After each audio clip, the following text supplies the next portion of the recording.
Sean ustedes bienvenidas, bienvenidos a Rezumba y Suena la Memoria, un espacio donde privilegiamos la imaginación, el palabreo, la inteligencia reflexiva, la buena comida, la buena música, el gusto por la vida. Rezumba y Suena la Memoria es una colaboración entre el Centro INA Veracruz, Librería Mar Adentro y América Afroindígena. Sean ustedes bienvenidos. Comenzamos.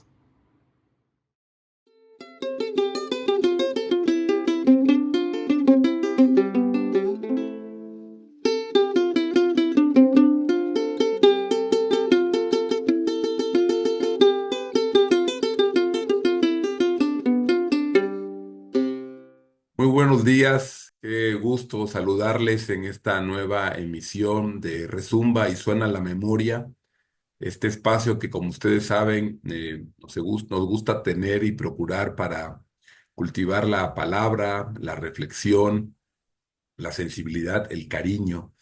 Y en esta ocasión, pues estoy muy contento porque vamos a conversar con la historiadora, doctora Cristina Gómez Álvarez, a quien le agradezco mucho que haya aceptado esta conversación y a quien además me une un cariño y una admiración muy profunda.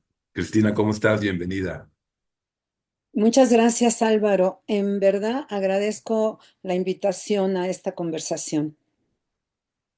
Muchas gracias para quienes nos están mirando, decir que Cristina Gómez es una reconocida profesora, historiadora, pero quiero insistir en su condición de profesora y maestra, ¿sí? Maestra en el sentido más amplio de esas personas que le marcan a uno, y profesora porque en la Facultad de Filosofía y Letras de la UNAM y también en Puebla en otro momento ha formado a decenas de generaciones de historiadoras e historiadores que se han beneficiado de su reflexión crítica y su enseñanza.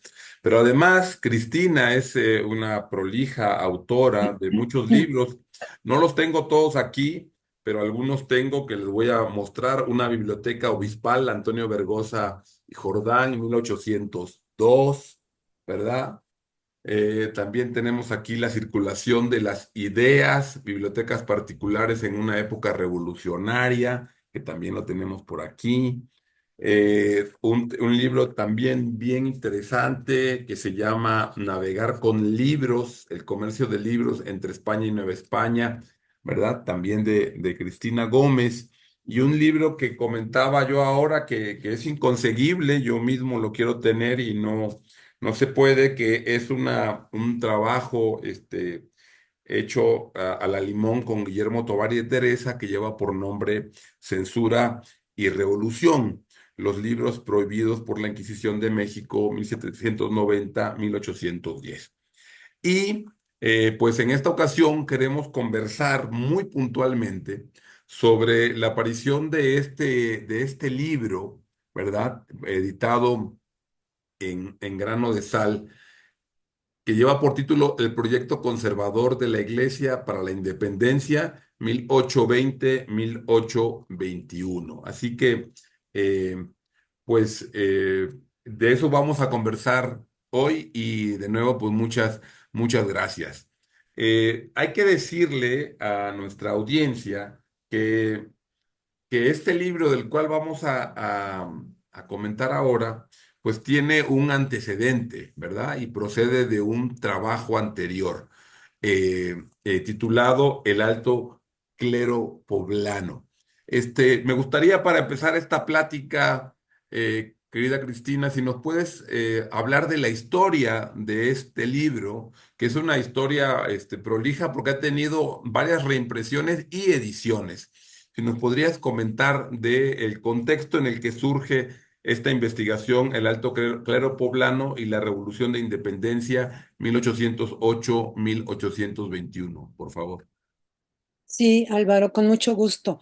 Mira, ese libro es mi tesis doctoral que presenté en el posgrado de Historia, en ese entonces de la Facultad de Filosofía y Letras de la UNAM, en 1993. Y salió en su primera edición en 1997. En realidad debo decir que es la misma versión de mi tesis doctoral. No sufrió ninguna modificación, afortunadamente. Y entonces, cuando venía el bicentenario del inicio de la independencia, la facultad le hizo una reimpresión, la Facultad de Filosofía y Letras, y el Congreso del Estado de Puebla le hizo otra reimpresión. Y luego, cuando vino el bicentenario de la independencia, la Cámara de Diputados le hizo una segunda edición cuyas novedades principales o la novedad principal es que esta segunda edición tiene un prólogo que yo realicé en donde doy cuenta de los estudios que sobre la independencia, sobre la iglesia en la independencia, se habían hecho a partir de la primera publicación de mi libro. Y la segunda parte de este prólogo hago un estudio sobre lo que yo llamo bueno, yo no solo la llamo así, la llamó nuestro colega, desafortunadamente fallecido hace un par de años, Luis Fernando Granados, la historiografía neoliberal de la independencia. Entonces aproveché el prólogo para dar mi opinión, que en términos generales es igual, es similar a la de Luis Fernando. Lo que pasa es que Luis Fernando pues no era especialista de la independencia, entonces no pudo profundizar este planteamiento de esta historiografía neoliberal en la independencia, asunto que yo hago en este prólogo. Y entonces modifiqué pequeñas cositas de la versión original, en realidad nada trascendente, ¿no? Porque los capítulos se mantuvieron igual, fueron matices, ¿no? Matices sobre todo sobre la insurgencia, porque en el momento en que yo hice este trabajo conocía poco la insurgencia. Y claro, después de 30 años que llevo haciendo el curso de Guerra de Independencia y ya pasaron 30 años, más de 30 años de que presenté este trabajo, pues le hice algunos matices a las citas que hago de la Revolución de Independencia, que son de interpretación básicamente, ¿no? Déjame preguntarte, porque entonces para decirle a quienes nos ven y escuchan, ¿no? Es un libro que tiene entre sus intereses aportar explicaciones para comprender la guerra de independencia y la revolución de independencia y la conclusión de este proceso histórico, ¿verdad? Pero Sí. porque yo quería, de hecho, iniciar diciendo que algo que me gusta mucho del libro es que inicia precisamente con lo que tú acabas de señalar. El libro, el texto empieza con un gesto historiográfico, que es contextualizar tu investigación y hacer un recuento de la recepción, ¿verdad? De cómo ha sido recepcionado tu trabajo, tus planteamientos, tus ideas. Y me parece que es una entrada muy acertada, ¿no? Porque nos recuerda que la vida de los textos inicia al escribirse, pero se completa, ¿verdad? En la recepción. Y de ahí que te quiera preguntar, ¿por qué, si ya ese prólogo está en esta edición, por qué publicarlo en esta nueva edición y en este formato? En Ujú, términos de lo que tiene que ver, quiero pensar, de difundir también las ideas ujú. y hacerlas accesibles a un público más amplio. Claro, me parece muy pertinente tu pregunta porque tampoco es muy usual hacerlo de esa manera. Lo que pasa es que la edición de la Cámara de Diputados es una edición que no fue comercial. Es una edición bastante amplia, constó de 3.000 ejemplares, que es bastante, porque normalmente las ediciones, los tirajes son de 500 ejemplares. Esta edición, afortunadamente, también fue regalada en las ferias de los libros, lo cual también me gusta mucho porque llega un público que quiere el libro, ¿no? Y entonces se lo obsequian y dice, sí, sí lo quiero leer. Yo misma me dieron algunos ejemplares que regalé a mis estudiantes como un libro de apoyo para el curso que doy en la licenciatura. Ahora bien, justo porque se regaló y no se comercializó, la facultad, porque la facultad no se involucró en la segunda edición, porque estábamos en pandemia, ¿no? Fue un poco complicado. Yo hice este libro en pandemia, los dos libros los hice en pandemia. Entonces, la Facultad de Grano de Sal, cuando ya estábamos saliendo de la pandemia, no tenían una opción para conmemorar el bicentenario de la independencia. Y entonces conversaron y resulta que, bueno, pues yo soy la que me dedico a la independencia en la facultad y como ya tenía este libro, acordaron justamente publicar el prólogo del libro y el último capítulo. ¿Por qué el último capítulo? Porque el último capítulo es el que se dedica precisamente a la consumación de la independencia, que si no estudiamos lo que sucede en Puebla, no entendemos absolutamente nada. Entonces, este librito me parece que es una fórmula editorial muy acertada porque costó muy barato, en realidad creo que costó 60 pesos y se vendió muy bien, porque hay que reconocer que el público mexicano en general no lee mucho en términos ni de varios libros al año, ni en términos de volumen.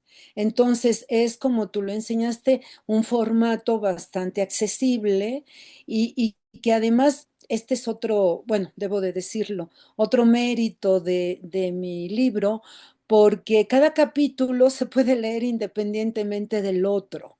Yo lo hice así desde que estaba elaborando en los años 90, en 93, como ya dije, presenté este trabajo como tesis doctoral y así lo concebí siempre. Nadie me lo dijo, fue una intuición mía. Ahora creo que fue un acierto. Y entonces por eso es un fragmento del libro que se puede leer la consumación sin saber cómo inició el proceso de la independencia. Y me parece que se vendió bastante bien. Y creo que también es una muestra para los historiadores de cómo podemos llegar a un público más amplio, porque la verdad es que hacemos unos mamotretos. Bueno, en realidad yo no escribo demasiado, soy coda para escribir, soy muy sintética, pero en realidad no nos distinguimos así los historiadores, ¿no? Y eso asusta al público. No me refiero al público especialista porque... Debo de decirlo, Álvaro, que esta edición a mí me gustó mucho porque yo siempre he concebido la historia y creo que tú y yo coincidimos en eso, para un público amplio. Yo no escribo para mis colegas, aunque he tenido que hacer trabajos muy especializados, ¿no? Lo he intentado hacer de tal manera que lo comprenda un público más amplio, ¿no? Entonces, por eso con esta edición de Grano de Sal, pues yo me sentí muy contenta, ¿no?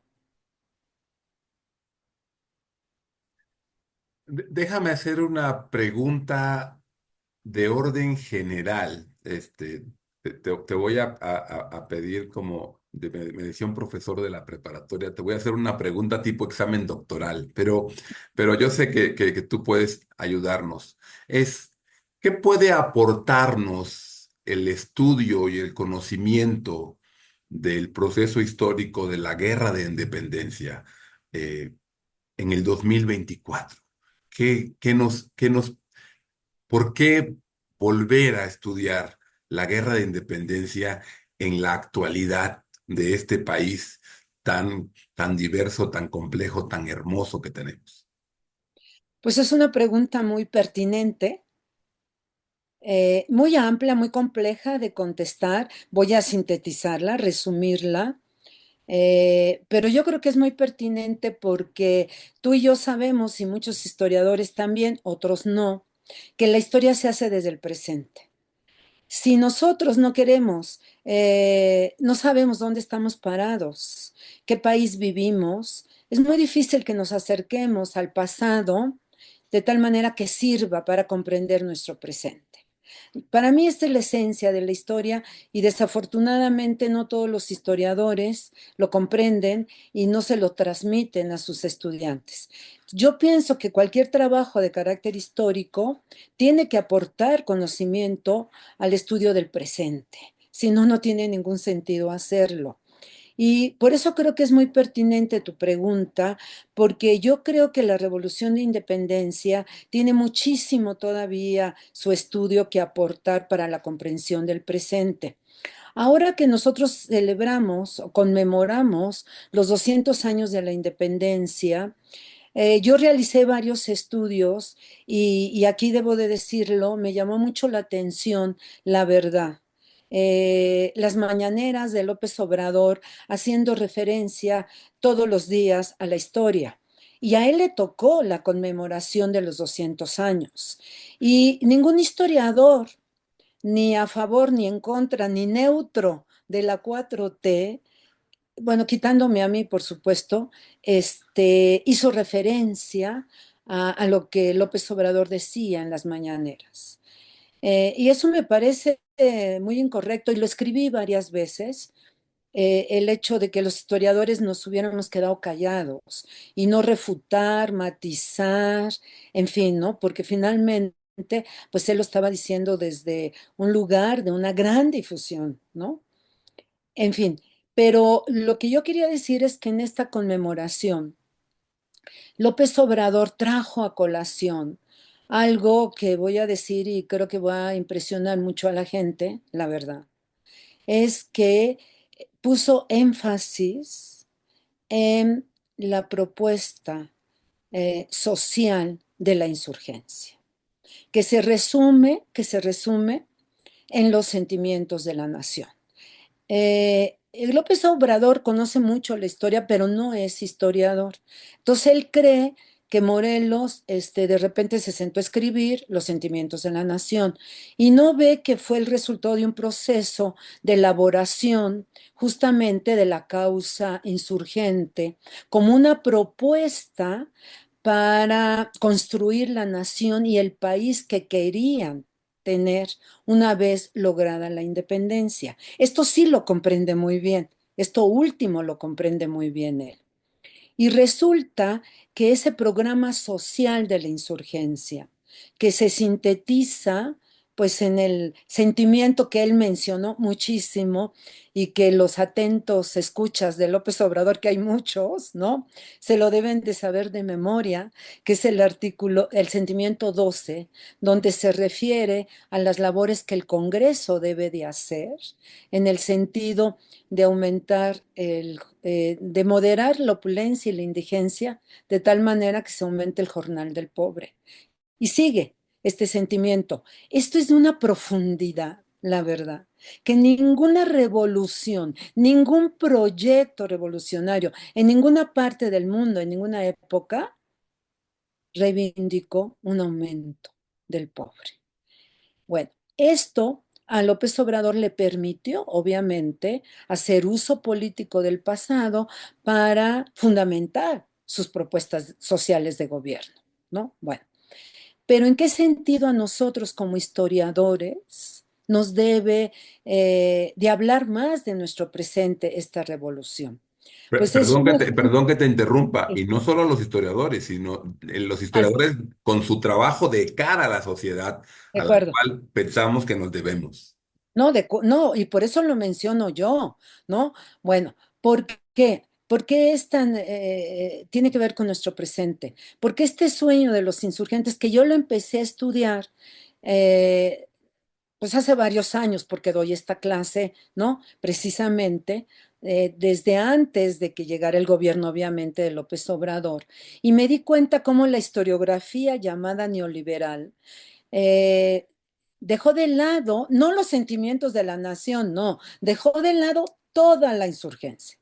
La insurgencia no tenía proyecto, no tenía ideas, no fue una fuerza importante para lograr la independencia en 21. Esto fue una barbaridad, la verdad, ¿eh? Una barbaridad. ¿Por qué? Porque con la fuerza que tuvo esta corriente hegemónica en la conmemoración del bicentenario del inicio de la independencia con Calderón en el 2010, la gente común y corriente, la gente del pueblo, me consta, y los libros de texto borraron a los insurgentes.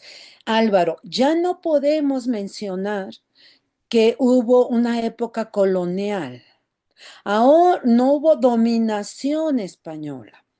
Ahora fue la época virreinal, tersa. Ya no hubo castas. El cuadro de castas, según dijo la historiadora Pilar Gonzalvo, recién fallecida, fue una invención. El cuadro de castas que está en Palacio, en el Museo Nacional de Historia. Aquí no hubo castas. Aquí todo fue muy terso siempre, ¿no? Ya la época no se va a llamar de la independencia nacional, sino se va a llamar la desintegración de la monarquía hispánica. ¿Por qué? Porque aquí no hubo revolución. Frente a eso que vivimos en el 2010 y desde antes, desde la década última del siglo XX, fue tremendo, la verdad, al menos para mí fue tremendo. El hecho de que salga a relucir un proyecto social que es una utopía, Álvaro, porque no lo hemos logrado. Eso es lo importante, que fue un sueño de los insurgentes lograr construir un Estado que velara por construir una sociedad donde hubiera justicia e igualdad sociales. Eso no lo hemos conquistado. Entonces, para mí, ese proyecto está totalmente vigente. Quiero terminar con una cosa que acabo de descubrir relativamente hace poco tiempo. En los años, si me lo permites, para que veas lo importante que es esto y que el No, no, no. público, Adelante, por favor. Lo que bueno, ocurre es que estás adelantándote con dos, tres puntos que tenía yo pensado que vamos a conversar, que justo por ahí estamos sintonizados sobre la bueno, conversación. perfecto. Exacto. Mira, en la Facultad de Filosofía y Letras tuvimos una generación de profesores que rescataron el estudio de José María Morelos y Pavón, de la insurgencia y especialmente de Morelos, porque es la parte más donde el pensamiento insurgente y la propuesta insurgente se consolida, se aclara y se hace. La historiografía neoliberal les llamó insurgentólogos. Eh, Luis Fernando Granados le llamó el relato maestro de la independencia. Luis González, que formaba parte también de esta generación, les llamó la historia de bronce, ¿no? Ellos fueron mis maestros, fíjate, qué interesante. Lemoine, el dedicado a Morelos, dio la cátedra de Guerra e Independencia que yo heredé en la facultad cuando él muere, porque me acaba de doctorar con él. Pues yo tengo 30 años de dar esa cátedra y él tuvo 20. Nunca me imaginé lo que estaba por delante, ¿no? Bueno, entonces, Villoro, que fue el primer libro sobre la independencia, ¿no? Fue su tesis de maestría. No había licenciatura en esa época en la Facultad de Filosofía y Letras. Era maestría y doctorado, ¿no? Este libro clásico que el fondo acaba de reeditar. Mi maestro Ernesto de la Torre Villar, Ernesto Lemoine, Luis González, incluso Carlos Herrejón, que es el que está vivo, no mencionan los sentimientos de la nación en sus estudios. Es verdaderamente impresionante. Es decir, recuperan la insurgencia, pero no desde la perspectiva del proyecto social que querían construir con el nuevo Estado. Eso verdaderamente es impresionante. ¿Quién viene a ponerlo en el espacio público? Alguien que no es historiador, que es presidente. ¿Sabes quién lo recuperó? ¿Qué historiografía recuperó esto?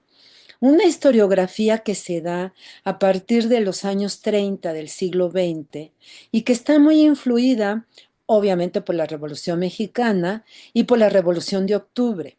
Es la historiografía protomarxista o marxista, encabezada por Rafael Ramos Pedruesa, un gran historiador, Luis Chávez Orozco, está también José Mancisidor, Cue Cánovas y ahorita se me olvidó el que tiene una biografía sobre Morelos. Bueno, esta historiografía tuvo mucho eco en su época en la prensa de izquierda y cardenista de aquellos años, y estaban muy ligados con la difusión de la historia, y está totalmente proscrita de los estudios académicos sobre la independencia. No solamente los estudios, la enseñanza. En las 8 historiografías que se dan en mi facultad, en la licenciatura, los que toman Historia de México, los que imparten, no mencionan esta historiografía. Como no la retomaron ni la mencionaron los historiadores que he mencionado que fueron mis maestros. Entonces, esto es algo que habría que explicar por qué fue así.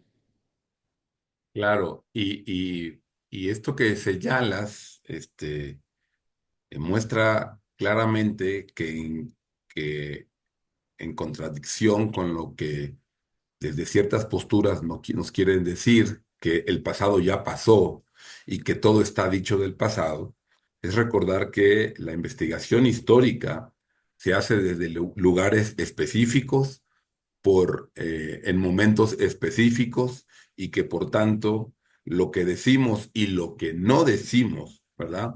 Juega un papel central en la manera en cómo vamos conociendo el pasado como es y no como fue, ¿no? Para ocupar una frase.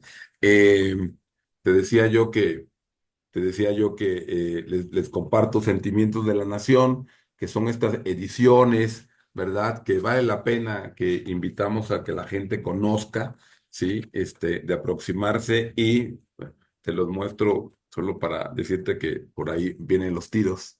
Este libro Mm, de Luis Fernando Granados, ¿verdad? En El espejo haitiano que publicó Era, que tú presentaste, ¿no? ujú, sí.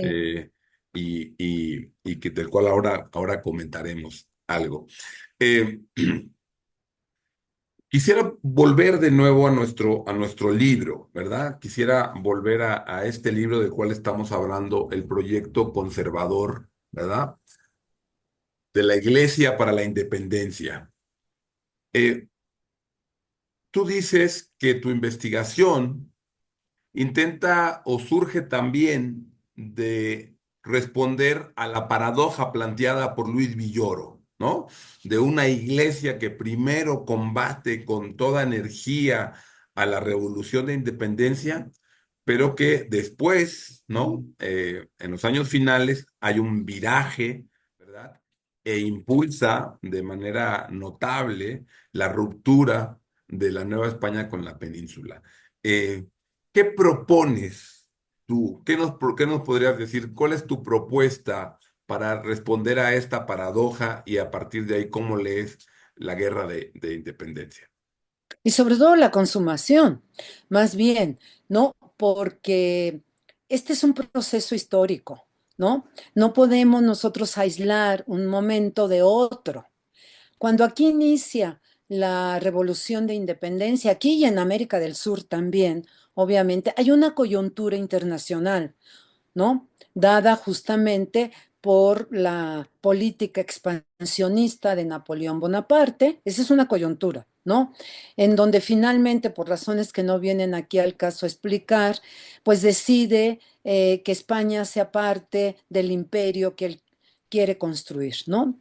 Y entonces nombra a su hermano, en fin, emperador de España, los reyes y la monarquía española pues ya estaban en una crisis tremenda, obviamente, y ellos provocaron esta situación de Napoleón, entre otras cosas, y están disque prisioneros en palacios, y la verdad, esta es la característica, ahorita que está muy a discusión si viene el rey de España o no viene, bueno, hay que decir que no, sí, porque todo es presente, Álvaro, porque hay que decir que los Borbones se distinguen por ser una dinastía totalmente sin principios, a su propia lealtad soberana, No, como lo demostraron. espérame que te diga por qué me reí, porque es que frente a lo que algunas voces que estoy escuchando con estupor, ya parece que nos quita el sueño Sí. saber si el señor viene o no viene, como si nos quitara el sueño. Me Exacto. reí por eso, me reí por eso. Claro, claro, pero fíjate, estos dos reyes, el padre y el hijo, Fernando VII, que le quitó la corona a su padre, Carlos IV, en 1808, se ponen de rodillas frente a Napoleón. ¿Dónde quedó su soberanía? Bueno, finalmente ahí se abre la coyuntura del proceso de la independencia y entonces se cierran las fuerzas, como lo dijo muy bien Brian Hannett, ¿no? Se forma una coalición realista para combatir la independencia, ¿no? ¿Y qué pasa? Los insurgentes se quedaron solos, Álvaro, a diferencia de lo que sucede en las tierras del sur con Bolívar, ¿no? Y otros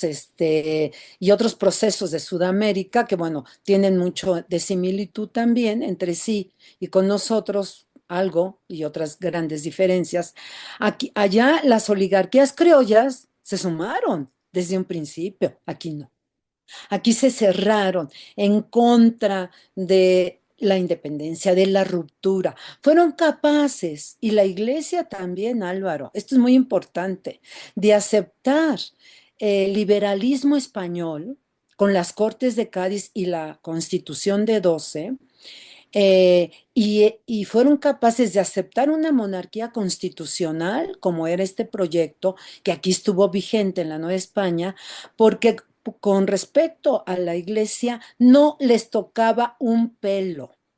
La historia, no hemos podido comprender eso, que las Cortes de Cádiz y la Constitución de 12 no son secularizantes. Continúan los mismos privilegios, fueros que tiene la iglesia. Por eso no se opusieron a ella, ¿no? Pero llega la y además, bueno, el Papa también está prisionero de Napoleón. El contexto europeo determina pues que ellos hayan cerrado las filas, pero poco a poco se van decantando. Las oligarquías criollas aquí, una parte importantísima, desde 1814 se dan cuenta que bajo la monarquía constitucional no van a lograr nada. Y luego cuando en 14 se impone el poder absoluto del rey con el Borbón Fernando VII, menos. Y entonces ya empiezan a acercarse a los insurgentes. Finalmente en 20 hay otra coyuntura, ¿no? Igual que la de 8. En España los militares dan una sonada, le imponen al rey español otra vez la monarquía constitucional y la constitución de 12 y se impone en todo el imperio español, pero el Congreso de las Cortes, los diputados, cuando se instalan en 20, esos sí son secularizantes. ¿Por qué? Porque la coyuntura internacional ha cambiado. Napoleón ya no está, ¿no? Ya está en la isla de Santa Elena, totalmente ya hasta ya se va a morir, se muere en 21, ¿no? Bueno, el Papa pues ya está en sus estados pontificios y ya organizó la Santa Alianza de todos los partidos católicos. Entonces empieza esas cortes de 20 a tomar medidas muy duras, pero muy duras para afectar los ingresos, los fueros y el privilegio de la iglesia. Entonces el obispo de Puebla, que es el que yo estudio, que era el jefe en los hechos de la Iglesia Católica en la Nueva España, decide no. Y lo dice muy claramente, vamos a separarnos de la España liberal, porque la iglesia no tiene lealtades con nadie. La iglesia tiene lealtades con ella misma, porque es un cuerpo, ¿no? Con el Vaticano. Podrán tener, que en esa época no tenían relaciones, por cierto, con el Vaticano. Te voy a... En conclusión, la Iglesia decide separarse de la España liberal porque atenta contra sus fueros, privilegios y riqueza material. Y entonces empieza a conspirar con otros sectores, como es la oligarquía criolla, que tampoco tenía muchas ventajas con la monarquía constitucional porque no les garantizaban sus autonomías regionales y el ejército también tenía problemas porque querían limitar el fuero también, ¿no? Y por esas razones, estos sectores de la élite de la Nueva España deciden impulsar la independencia a finales de 1820. Eh, Fíjate que hace rato ya lo mencionaste y te decía yo que adelantaste. Yo percibo sin, bueno, primero empiezo por decir que yo muy conscientemente mis trabajos siempre los detuve antes de 1810, hasta que ahora una serie de sucesos me han hecho acercarme al 10 y al 11, pero desde otra perspectiva, que es una lucha de las repúblicas de naturales o pueblos de indios por su autonomía, ¿no? La defensa de su autonomía. Este, ya te contaré esa historia. Pero eso me ha permitido, digamos, ahora acercarme a este periodo y yo advierto, repito, sin ser conocedor del periodo, que hay una convergencia entre las propuestas de Luis Fernando Granados y la tuya, en particular, digamos, en poner sobre la mesa los efectos e implicaciones de la narrativa de una historiografía que denominan neoliberal. Y eso lo planteo porque me gustaría que nos explicaras, eh, porque haces alusión en tu texto, en tu investigación, eh, de por qué decir o no decir proceso revolucionario, revolución de independencia, es un asunto semántico solamente o no lo es. Si puedes explicarnos la importancia que hay de estos términos, tal como ya antes señalaste, de quienes defendemos hablar de un periodo colonial y no hablar de un virreinato. Tiene implicaciones historiográficas, pero políticas y de comprensión de la realidad. Claro. No, muy buena pregunta, Álvaro. La verdad es que esta es una entrevista que creo que nunca me habían hecho, tan de alto nivel. O sea, de esas preguntas que me hubieran gustado siempre que me hicieran y no me hacían, ¿no? Esta última es muy importante porque yo se lo dije a Luis Fernando el día de la presentación. Yo le dije, es que tú propones estudiar la revolución de independencia como proceso. Y a mí me parece que eso, dicho por un historiador, pues es un contrasentido, porque tú eres un historiador ve la historia como proceso, no lo ve como acontecimiento aislado. Entonces no puedes proponer eso, ¿no? Porque creo que ahí no está la discusión. La discusión está en verla como una revolución, ¿no? Yo se lo dije claramente ahí, porque al verla como una revolución, tienes una metodología para hacerlo, ¿no? Y la metodología no es el proceso es parte ya intrínseco de cómo el historiador tiene que estudiar, ¿no? Bueno, entonces su visión. Pero la revolución sí tiene un método especial para hacerlo. Y fíjate que ahora me he dado cuenta, porque así es la historia, uno avanza y avanza. Yo doy, en el curso, doy una unidad que se llama esto, el concepto de revolución. Y básicamente yo me baso en Hobsbawm, ¿no? Porque él se dedicó, ¿no? ¿Qué es una revolución? ¿Cómo estudiar una revolución? Y, en fin, y en Villoro también, porque Villoro, cuando viene el bicentenario de la Revolución Francesa, resurge esta corriente, pues ahí no neoliberal, profundamente conservadora, encabezada por Furet, ¿no? Y su gran libro de Pensar la Revolución. Entonces Furet ahí propone pues abandonar el concepto de revolución. En México, para estudiar ese proceso, en México el único que respondió, fíjate cómo vivíamos en otros tiempos, fue Luis Villoro. Y Luis Villoro escribió en una revista de la facultad, que ya no existe, un texto que dice, no, ¿por qué abandonar el concepto de revolución? Y él proponía modernizarlo. Pero claro, como Villoro, pues es filósofo, ¿no? Eh, no hay tanto lenguaje similar con el historiador, ¿no? Sin embargo, fíjate, Álvaro, que recientemente Enzo Traverso publicó un libro que ya está en las librerías, ¿no? Porque lo publicó el fondo, creo que el fondo, aquí lo tengo. Sí, el fondo en España creo que lo publicó. Revolución, una historia intelectual.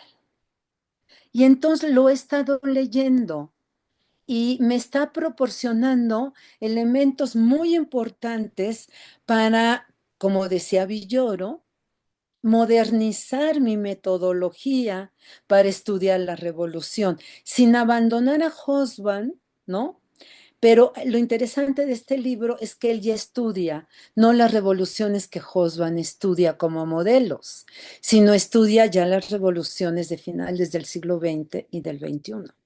Y entonces esto metodológicamente te ayuda justamente a tener más elementos de carácter teórico, pero también de método para estudiar la revolución en mi caso, de 1810, ¿no? Claro. Eh, Quisiera centrarnos en una parte de tu enfoque, que es el estudio de las personas. En un libro publicado también en el 21, no casualmente, titulado La consumación de la independencia, nuevas interpretaciones, eh, Ana Carolina Ibarra recupera lo planteado por Carlos Errejón, por el historiador Carlos Errejón, en 1996, en el cual, según el comentario de Ana Carolina Ibarra, se habla de dos tendencias en la historiografía sobre el periodo de la independencia. Una tendencia a venerar a los héroes, ¿no? Y otra que la critica o que no les hace tanto caso, ¿no? Tú no trabajas un héroe, digamos, ni del cerca te aproximas a eso, pero sí, y ahí la conexión, te centras, y dada la importancia del personaje, en el obispo, ¿verdad? Antonio Joaquín Pérez, ¿verdad? Que estuvo al frente entre 1814 y 1829, que es un periodo bien interesante porque es la consumación de la independencia, la transición, en fin, es un personaje. ¿Cómo se posiciona tu trabajo respecto de esta enunciación de toma o no de distancia hacia los héroes, pero en particular, en tu caso, eh, aproximarte al estudio de una persona para a partir de allí iluminar, ¿verdad? Y comprender de mejor manera un proceso social? Pues sí, nuevamente tu pregunta es muy interesante. Primero, tengo que aclarar que yo no iba a estudiar a la iglesia. O sea, una gente como yo, con mi trayectoria política y de vida y de todo, pues ¿cómo va a estudiar a la iglesia, no? Yo iba a estudiar la insurgencia en Puebla, porque fue muy importante. Y no, todavía no tenemos un trabajo sobre la insurgencia en Puebla, pero mi maestro desde un principio me insistió mucho en estudiar a Pérez, precisamente. Y yo me resistía porque los estudios biográficos, pues no me gusta leerlos mucho, pero no hacerlos. Y finalmente me decidí por estudiar el alto clero, porque cada vez que yo empezaba a tratar de investigar la insurgencia en Puebla, ahora sí que como Don Quijote, Álvaro, me topaba con la iglesia, ¿no? Y entonces yo dije, no, pues yo tengo que estudiar a estos señores, porque si no, no entiendo nada. Y el caso de Puebla es muy interesante, primero porque fue la primera diócesis que se fundó en la Nueva España. Se la trajeron de, de Yucatán, luego a Tlaxcala y luego a Puebla. Es la diócesis carolense y eso le da privilegio. La segunda es que durante la época de la independencia fue la única diócesis que estuvo dirigida por dos criollos. Y entonces a ver si eso hacía la diferencia. Y claro que no la hizo.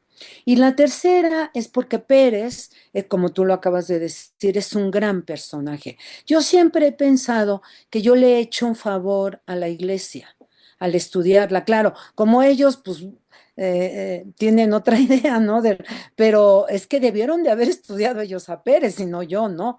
Bueno, el asunto está en que mi enfoque, obviamente, que es muy distinto al enfoque de Ana Carolina, incluso al de Rejón, porque aquí volvemos con el asunto teórico metodológico que uno tiene y que uno se ha formado y que a veces no lo dice Álvaro, porque no tienes por qué decirlo, sino lo llevas a la práctica en tus estudios. Entonces, yo escogí estudiar esto porque me di cuenta que a través de esta diócesis y de estos personajes estaba yo estudiando, y ese es mi punto, mi método, a la iglesia como cuerpo. Si yo no hubiera estudiado a la iglesia como un cuerpo muy jerarquizado, ¿no? Y además un cuerpo que para entonces tenía ya 1800 años bajo la tierra, ¿no? En la tierra. Es ese tipo de cuerpo, además. Yo entonces no podía llegar a las conclusiones que llegué, que son, que apuntan hacia los hechos trascendentales de la vida de nuestro país y que tiene que también que ver con la relación iglesia-estado, que es un punto nodal y que ahí no se resuelve. No se resuelve porque no había condiciones, se va a resolver en otra revolución. Eso es lo interesante. Ahora, yo a Pérez, poquitos lo habían estudiado, pero así como críticas, no conozco el libro de Ana Carolina, pero seguramente, ay, es que Pérez fue el primer presidente de las Cortes, es que Pérez, o sea, estas cosas, ¿no? De que el personaje te atrae porque fue el primero, y eso qué importa. Lo que importa son las ideas que está expresando él, los intereses que está defendiendo él. Entonces, él y Campillo, como todos los de la iglesia, pero ellos son los que les corresponde jugar ese papel, defienden unos intereses históricos, que es la permanencia de la iglesia católica tal y como estaba en ese momento, mejor que como estaba en ese momento, porque querían zafarse el patronato. Gracias a ellos y a Pérez, la iglesia continuó gozando de fueros y privilegios hasta que ahí se hizo la guerra de los 3 años o guerra de reforma. No sé si te contesté. Sí, sí, sí,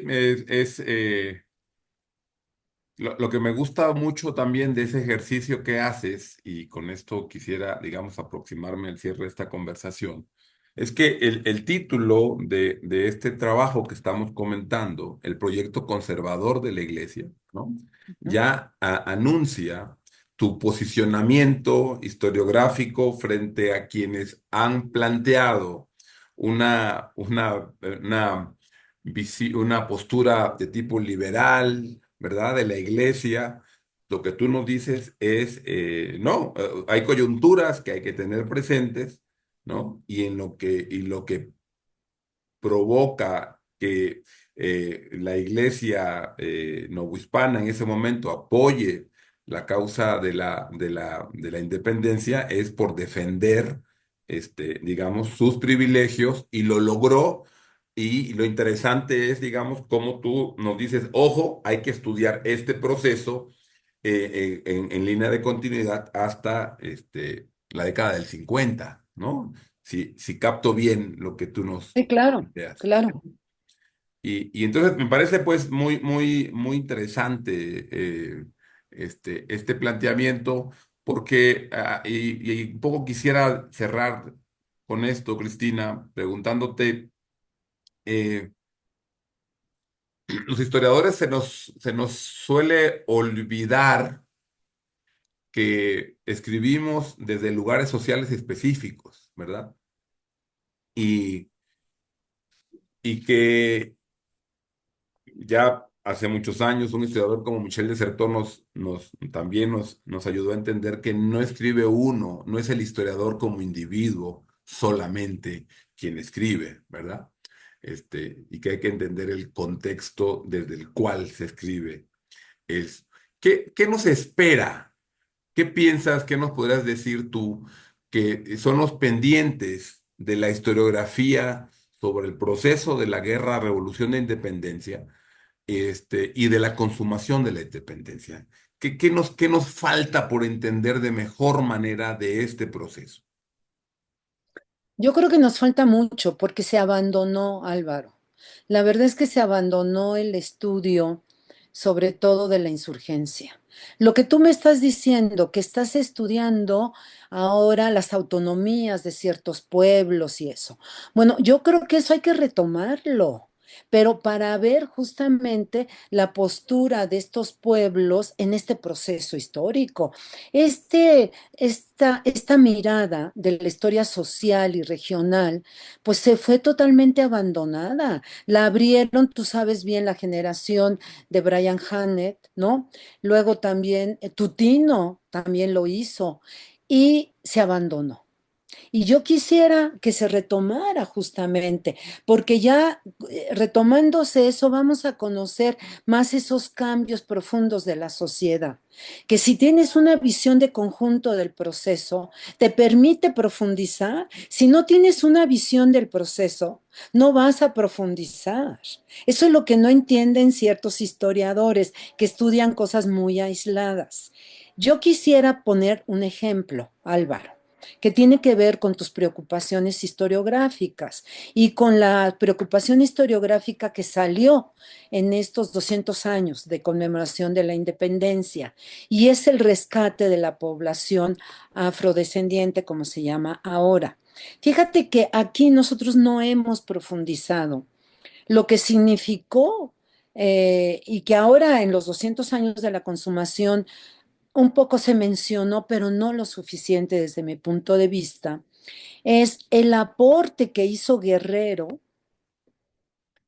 en la proclama del Plan de Iguala. O sea, te lo voy a plantear en otros términos.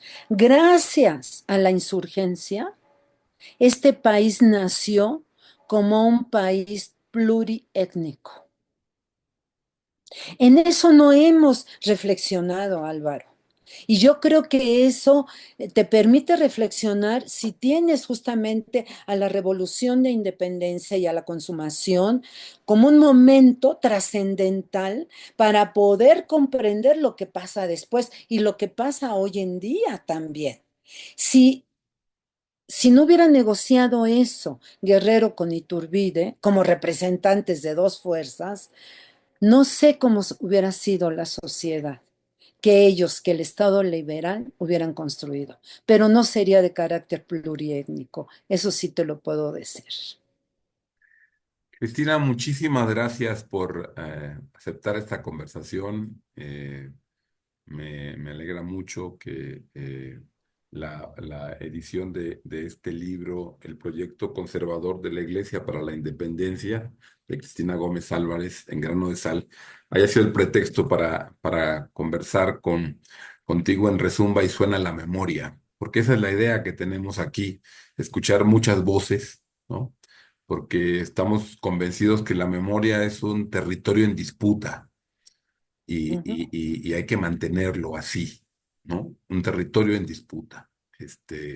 Y voces como la tuya y como las otras personas que nos acompañan, eh, estoy convencido que contribuyen a un país plural, como lo acabas de mencionar, pero también recordarnos lo necesario e importante que es el debate, la reflexión crítica, la confrontación de ideas soportada en argumentos y en conocimiento científico y en sensibilidad también. Así que te agradezco mucho, Cristina, y pues nomás cuéntanos qué viene, en qué estás trabajando, qué preparas ahora, qué tendremos nuevo de Cristina Gómez. Bueno, es que, bueno, tú quizá lo sabes, pero la verdad es que ahora estoy más interesada en otra temática que he abierto en la docencia y también en la difusión, que es el movimiento estudiantil de 68 y la guerrilla en México de los años 70. Entonces, la verdad es que ahora estoy pensando